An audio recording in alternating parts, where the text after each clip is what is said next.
اس کے متعلق آج ہر بندہ پریشان ہے۔ پریشانی کیا ہے کہ میری اولاد کی تعلیم، میری اولاد کی تربیت اچھی ہو جائے، لیکن اس کے لیے مجھے کیا کرنا چاہیے؟ یہ ہر بندے کا آج کا سوال ہے۔ اپنی اولاد کے بارے میں انسان جتنا مرضی بڑا ہو، جتنا مرضی بڑا جنرل کرنل اور وزیر ہو، یا جتنا بھی مالدار ہو، جتنا مرضی بڑا عہدہ ہو، جب اولاد کا معاملہ آتا ہے انسان کو سر جھکانا پڑ جاتا ہے۔ اس کی وجہ یہ ہے کہ انسان کو اپنی اولاد کے ساتھ محبت بہت زیادہ ہے، اور اسی محبت میں آتے ہوئے انسان اپنی تعلیم، اپنے بچوں کی تعلیم اور تربیت کے حوالے سے انتہائی پریشان ہے۔ اللہ تعالی نے سورۃ البقرہ آیت نمبر 132 کے اندر اظہار کیا، یا بنی ان اللہ اصطفیٰ لکم الدین فلا تموتن الا وانتم مسلمون۔ حضرت ابراہیم علیہ السلام، حضرت یعقوب علیہ السلام، یہ دونوں انبیاء کرام اپنی اولاد کو یہ وصیت کیا کرتے تھے کہ تم اگر زندہ رہو تو تمہارے پاس سب سے پہلی اعلیٰ چیز اسلام ہے، فلا تموتن الا وانتم مسلمون۔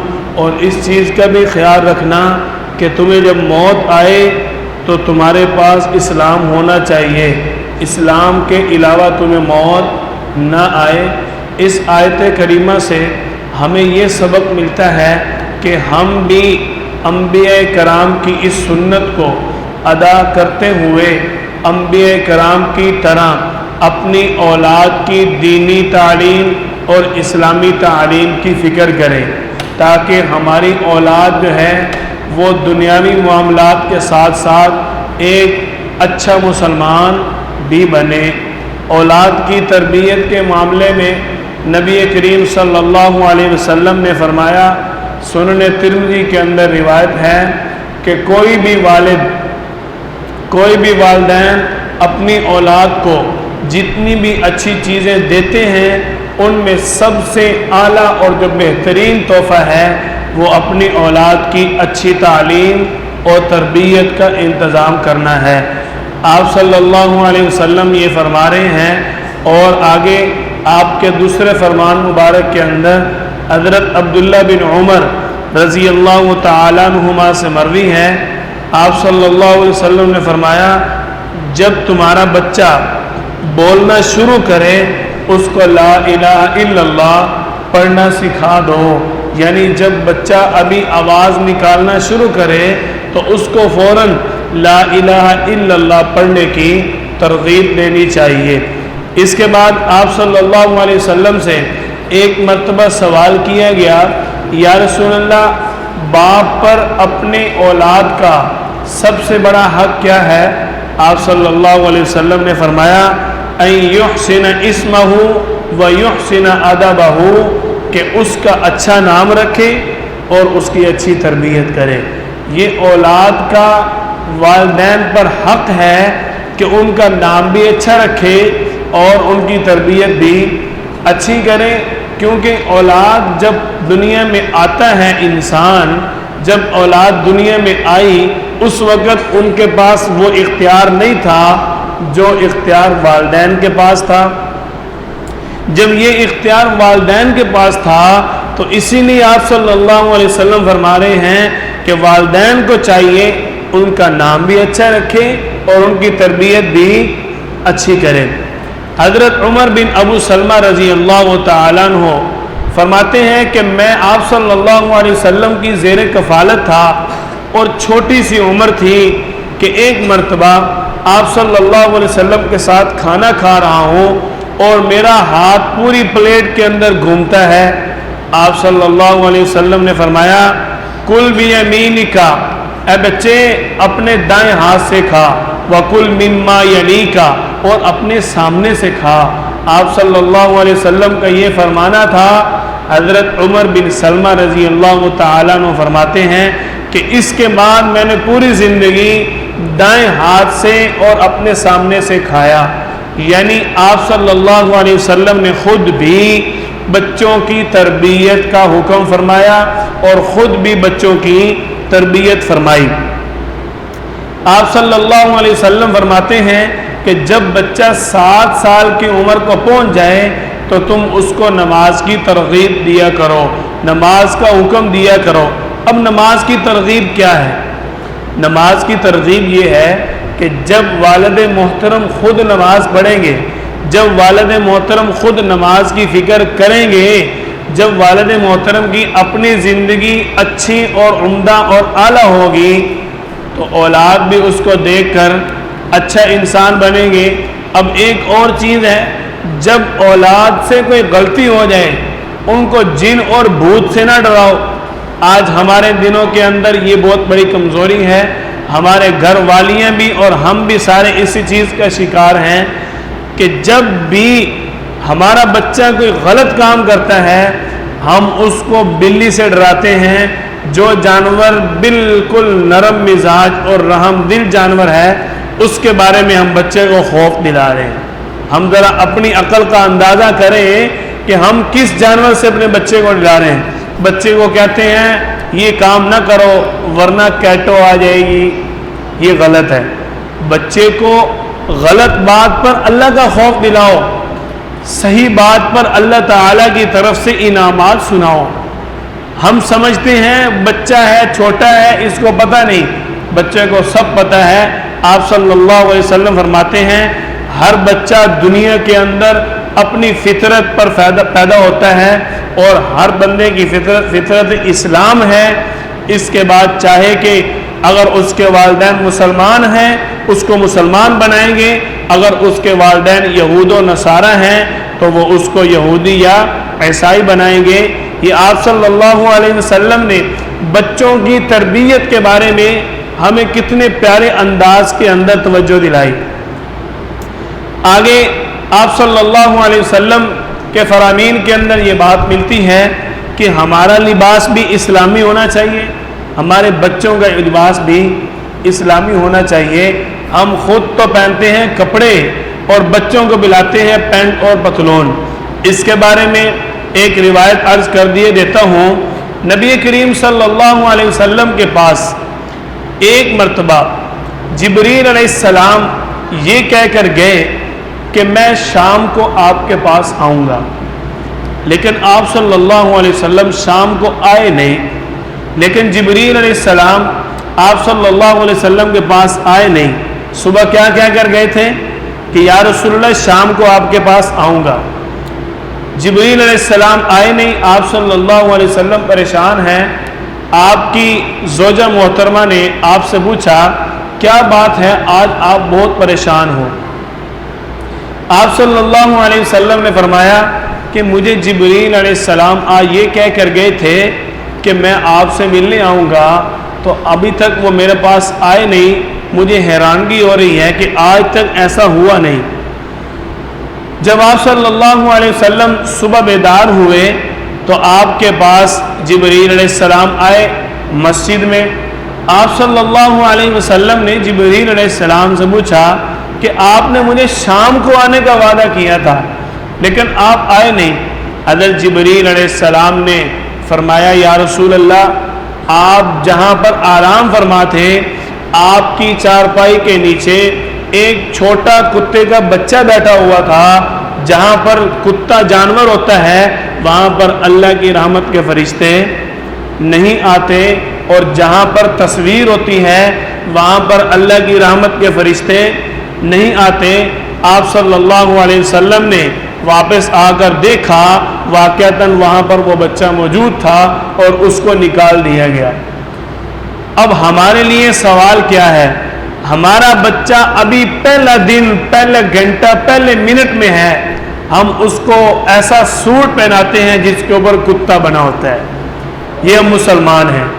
ہمارا بچہ ابھی پیدا ہوا، ہم اس کو ایسا سوٹ پہناتے ہیں جس کے اوپر بلی بنی ہوئی ہے، بندر بنا ہوا ہے، کتا بنا ہوا ہے۔ اب بتاؤ جو بچہ دنیا کے اندر پہلا دن، پہلا گھنٹہ، پہلا منٹ اس حالت میں گزارتا ہے کہ اس کے پاس رحمت کے فرشتے نہیں آ سکتے، اب وہ بچہ آگے کیا تربیت حاصل کرے گا، کیا وہ والدین کی عزت کرے گا؟ یہ ہم سب کے لیے سوالیہ نشان ہے۔ سوچنے کی اور فکر کرنے کی ضرورت ہے کہ جب ہم مسلمان ہیں، ہمارا آئیڈیل ہمارا پیارا نبی صلی اللہ علیہ وسلم ہے، تو پھر ہماری تربیت اور ہمارا انداز زندگی آپ صلی اللہ علیہ وسلم کی مخالفت کے ساتھ کیوں ہے؟ اس چیز کی فکر کرنے کی ضرورت ہے۔ آپ صلی اللہ علیہ وسلم نے فرمایا کہ تم اپنے بچوں کو عمل کر کے دکھاؤ، اپنے بچوں کے سامنے خود نمونہ بنو۔ آپ نے دیکھا ہوگا جو بات والدین کرتے ہیں وہی بچے کرتے ہیں، جو کام والدین کرتے ہیں وہی کام بچے کرتے ہیں۔ اس لیے والدین کو اسی چیز سے سیکھنا چاہیے کہ ہم کیا کر رہے ہیں اور ہماری اولاد بھی کل کو یہی کرے گی۔ آج اولاد کی دینی تعلیم اور تربیت کے معاملے میں ہم بہت پیچھے ہیں۔ ہر والد کی زبان پر ایک ہی بات ہے کہ میں تو اپنے بچے کو سب سے پہلے سکول پڑھاؤں گا، سب سے پہلے میں اپنے بچے کو دنیا کے قابل کروں گا۔ حالانکہ آپ صلی اللہ علیہ وسلم کیا فرما رہے ہیں کہ والدین کے اوپر، باپ کے اوپر اولاد کا سب سے بڑا حق یہ ہے کہ وہ ان کی دینی تربیت کرے، اسلامی تربیت کرے۔ یہ نہیں فرمایا کہ ان کی جائیداد بنائے، ان کے لیے پیسہ بنائے۔ آپ صلی اللہ علیہ وسلم کیا فرما رہے ہیں؟ سب سے اعلیٰ چیز جو اولاد کو والدین دے رہے ہیں وہ اس کی دینی تعلیم اور اچھی تربیت ہے۔ اگر یہ دونوں چیزیں نہ دی تو جائیداد، پیسہ بنایا وغیرہ کچھ کام نہیں آنے والا۔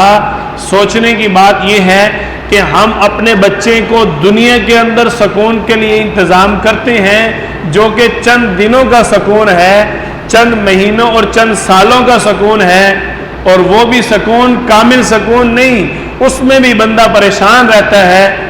اور جو آخرت کی زندگی ہے اس کے لیے ہم اپنی اولاد کی فکر نہیں کرتے۔ اللہ تعالیٰ نے فرمایا فی جنات یتساءلون عن المجرمین ما سلککم فی سقر، جنتی لوگ جہنم والوں سے سوال کریں گے کس چیز نے تمہیں جہنم میں ڈال دیا؟ وہ جواب دیں گے لم نک من المصلین، ہم نماز نہیں پڑھتے تھے۔ اب بتاؤ، وہاں پر تو محبت میں آ کر جنتی جہنم والوں سے پوچھ رہے ہیں، اور اگر دنیا کے اندر یہ پوچھ لیا ہوتا تو وہاں جہنم میں دیکھنے کی نوبت آتی؟ کیوں جی؟ یہاں تھوڑی سی کسی کو آگ لگ جائے، بیٹا دھوپ پہ کھڑا ہو، ماں باپ تڑپ جاتے ہیں، میرا بیٹا گرمی کے اندر کھڑا ہے، دل کو تکلیف ہوتی ہے۔ یہی بیٹا اگر دنیا میں آپ نے اس کو نمازی نہیں بنایا، آپ کی آنکھوں کے سامنے جہنم میں جل رہا ہوگا، آپ کچھ نہیں کر پاؤ گے۔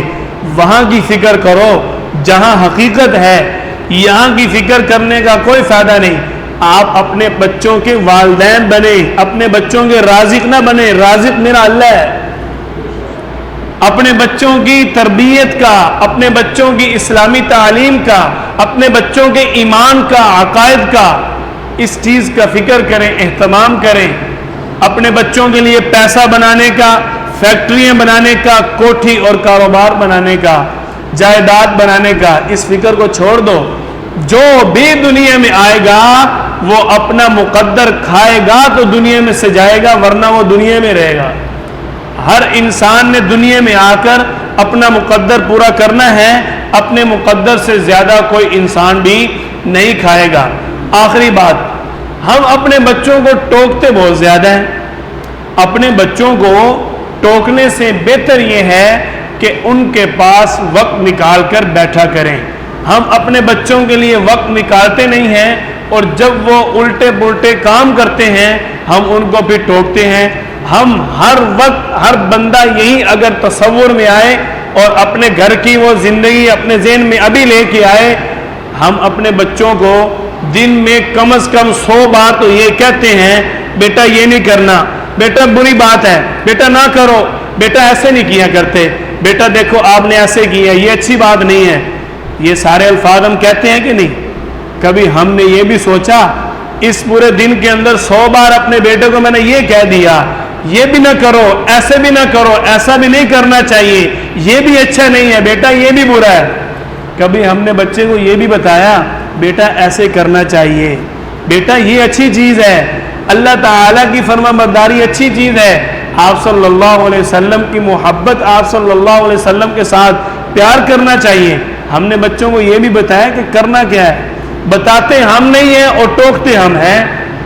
ہم نے یہ تو بتایا نہیں کہ کرنا کیا ہے، اور یہ ہم بچے کو دن رات ٹوکتے ہیں بیٹا یہ نہیں کرنا۔ اس کی مثال دیتا ہوں، وہ تو بچہ ہے نا، آپ بڑے ہیں، بڑی عمر کا اگر کوئی جوان سمجھدار انسان ہو اس کو بھی کام نہ بتائیں اور بعد میں یہ کہ بیٹا یا بھائی جان یہ کام نہیں کرنا تھا اور اس نے کر لیا، جب ہم نے اس کو بتایا ہی نہیں ہے تو پھر ہم اس کو ٹوکتے کیوں ہیں؟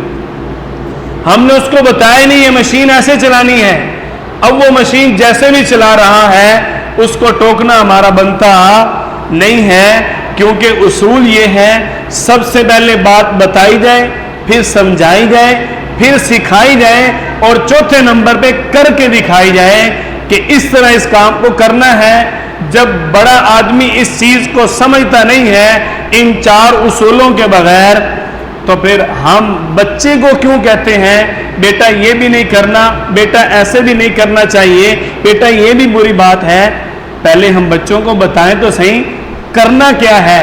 اپنے بچوں کو اپنے نبی صلی اللہ علیہ وسلم کی محبت کی دعوت دیں، بچپن سے ہی اپنے بچوں کو آپ صلی اللہ علیہ وسلم کی سیرت کے واقعات سناؤ۔ آپ صلی اللہ علیہ وسلم کی سیرت کے واقعات ایسے ہیں آپ سنا کر دیکھیں، آپ کا بچہ کبھی بھی آپ سے جدا ہونے کے لیے تیار نہیں ہوگا، آپ کا بچہ آپ کی خدمت کے لیے ہر وقت تیار ہوگا۔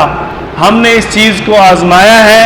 ہم تعلیم گاہ درس گاہ کے اندر بچوں کو جب آپ صلی اللہ علیہ وسلم کے واقعات سناتے ہیں، ممبر رسول پر بیٹھ کر کہہ رہا ہوں، چھوٹے چھوٹے بچوں کی آنکھوں سے آنسو نکلتے ہوئے دیکھیں، میرے نبی صلی اللہ علیہ وسلم کی سیرت کوئی عام چیز تو نہیں ہے۔